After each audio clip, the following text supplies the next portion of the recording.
அதனால விஜய்க்கு அவர் சாதகமாகத்தான் இன்னைக்கு வரைக்கும் செஞ்சுட்டு இருக்காரு.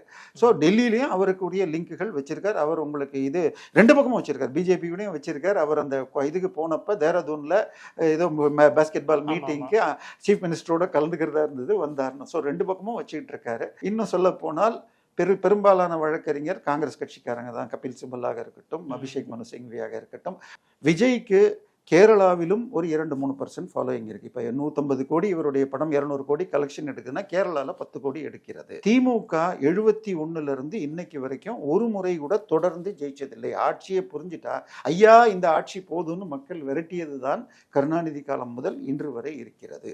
இப்படி 2வது முறை வரும்போது கூட்டு வைத்து கொண்டால் காங்கிரஸ் வாங்கும் அடி மிக அதிகமாக இருக்கிறது. கடைசியாக நடந்த 2011 தேர்தலில் காங்கிரஸ் வெறும் 5 சீட்டுகள் மட்டும்தான், 63 சீட்டு. அதாவது தேர்தல் கூட்டணி பேசுகிறப்போ கீழே ஃபர்ஸ்ட் ஃப்ளோரில் சிபிஐயை வச்சுக்கிட்டு இது ஸ்டாலின் அம்மாவை விசாரிச்சுக்கிட்டு மாடியில் 63 சீட்டு வேணும்னு கேட்டு வாங்கி கடைசியில் 5 சீட்டு தான் ஜெயித்தாங்க.